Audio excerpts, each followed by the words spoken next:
সৰুৰে পৰা মিছা মতাত বেয়াহি বেলেগে ধৰিব নোৱাৰিলেও ককায়েকে তৎক্ষণাত ধৰি পেলায় যে সি মিছা মাতিছে। অনবৰতে চাহটোৰ দৰে লাগি থকা ককায়েকে ভায়েকৰ এইখিনি কথা বুজিব নোৱাৰিবনে?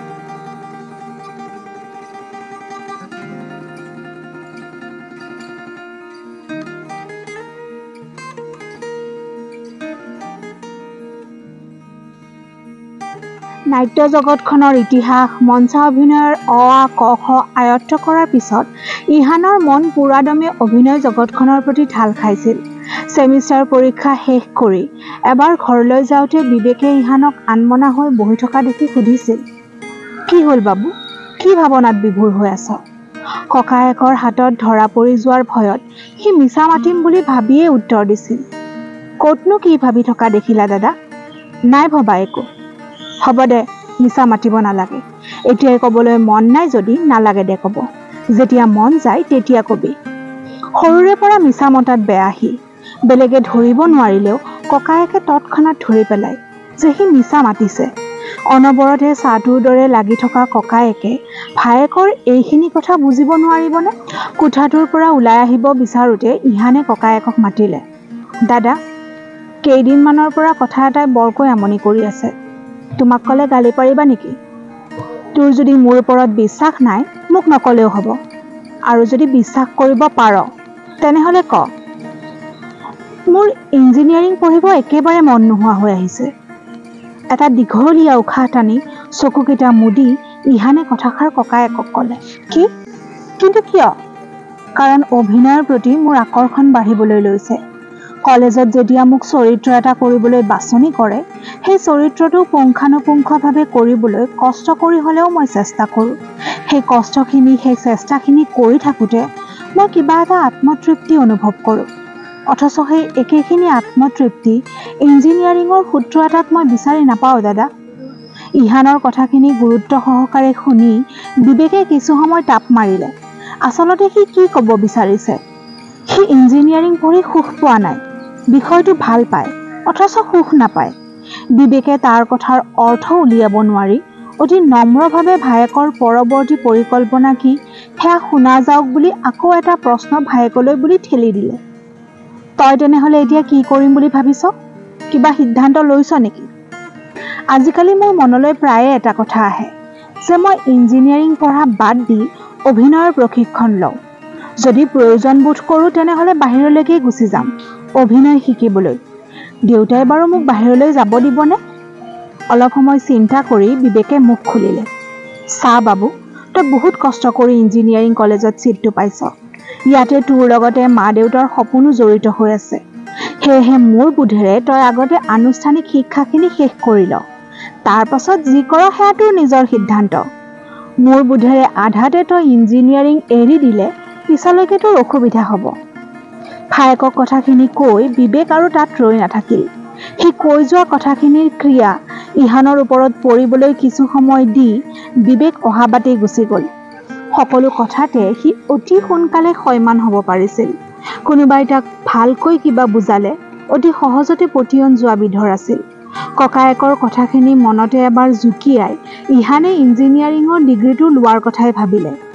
ভগৱানে নকৰক, যদি ভৱিষ্যতে কেতিয়াবা অভিনয় জগতখনে ইহানক অৱহেলা কৰে তেতিয়া অন্ততঃ ইঞ্জিনিয়াৰিঙৰ সহায়তে কিবা এটা কৰিব পৰা যাব। অভিনয় জগতখনৰ পৰা ইঞ্জিনিয়াৰ হ'বলৈ উভতি যাব লগা নহওঁতে এই পৃথিৱীৰ পৰাই আঁতৰি গ'ল ইহান।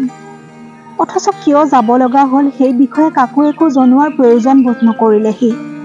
কিয় এবাৰো মুখ খুলি নকলে নিজৰ ভিতৰত লৈ ফুৰোৱা আগ্নেয়গিৰিৰ কথা? এনেকৈ সকলো আঁতৰি গৈছিল নেকি তাৰ জীৱনৰ পৰা? মনৰ কথাখিনি ভগাই ল'বলৈ ওচৰত এনেকৈ কোনো এজনকে বিচাৰি নাপালেনে? এনেধৰণৰ বহুতো প্ৰশ্নৰ মাজত আজি 4টা দিন পাৰ কৰিলে আধিৰাই। কালি এটা সময়ত লীনা আহিছিল তাইৰ ওচৰলৈ। লীনাক ওচৰত পাই কান্দোনত ভাগি পৰিছিল তাই। বুকুত হেঁচা মাৰি ধৰি থকা দুখখিনিক চকুপানী হৈ বৈ যাবলৈ দিলে সকাহ পায় অন্তৰখনে। লীনায়ো তাইক শান্ত কৰিবলৈ চেষ্টা কৰা নাছিল। তাই হয়তো অনুভৱ কৰিছিল আধিৰাৰ শোকৰ ব্যথা। জীৱনৰ 8টা বছৰ দুয়ো অৰ্থাৎ ইহান আৰু আধিৰা একেলগে আছিল। ইহানে কেৱল আধিৰাক সেন্দুৰ পিন্ধাই পত্নীৰ মৰ্যাদা দিবলৈহে বাকী আছিল। ইহানৰ সদ্গুণ আছিল সকলোকে অতি সহজতে বিশ্বাস কৰি লোৱাটো। সি নিজে যিমান সহজ সৰল আছিল, আনকো সিমানখিনি সহজ সৰল বুলিয়েই ভাবিছিল। যদিও বিশ্বাসে মিলয় হৰি, তথাপিও কিন্তু এই জটিল পৃথিৱীখনত সকলো মানুহকে বিশ্বাসত ল'লেও সমস্যাৰ সন্মুখীন হোৱাটো নিশ্চিত। তাতে আৰু এইখন মুম্বাই চহৰ হয়, য'ত প্ৰতিযোগিতাৰ নামত সন্মুখীন হ'বলগীয়া হয় বিভিন্ন ঘাত প্ৰতিঘাতৰ। ইয়াত কোনো কাৰো আপোন নহয়। ইয়াতে চলে দমন নীতি। কোনে কাক দমন কৰি ওপৰলৈ উঠিব পাৰে তাৰেই কুচকাৱাজ চলে অহৰ্নিশে। কিন্তু তাৰ মাজতেও ব্যতিক্ৰম মানুহ কিছুমান আছে, যিয়ে বুজি পায় প্ৰতিভাধৰৰ আচল প্ৰতিভা।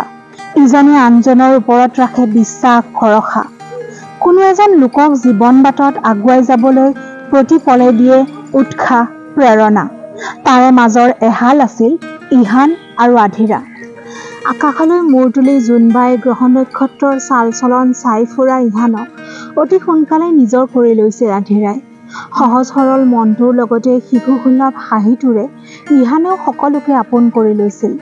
কেৱল মানুহবোৰৰ আগত সহজ হ'বলৈ তাৰ আনতকৈ অলপ বেছি সময় লাগিছিল। সেয়েহে প্ৰথম কেইটামান মাহ সি সকলোৰে পৰা আঁতৰে আঁতৰে নিজৰ মাজতে বিলীন হৈ থাকিছিল। আনকি আধিৰাকো সি সিমানখিনি সহ্য কৰিব পৰা নাছিল। তাই তেতিয়া আজিৰ তুলনাত আছিল ভালেখিনি চঞ্চল। সেই চঞ্চলতাখিনি আছিল তাইৰ বয়সৰ তাগিদাত। খুব সম্ভৱ তাইৰ বয়স তেতিয়া 21-22 বছৰ। পঢ়া শুনা শেষ কৰি আহিয়ে অডিশ্যন দি বেহকি কদম কো থামো ধাৰাবাহিকখনৰ মহিলাৰ মূল চৰিত্ৰটো পাইছিল। তাৰ বিপৰীতে আকৌ ইহান আহিছিল অসমৰ পৰা মায়ানগৰীত নিজৰ এটা সুকীয়া স্থান গঢ়ি তোলাৰ মানসেৰে। অসমৰ সাংস্কৃতিক জগতখনতো সি দুই এখন ভাল ভাল নাটক, এখন ধাৰাবাহিক কৰিছিল বাবে তাৰ অলপ বছৰৰ অভিজ্ঞতা আছে।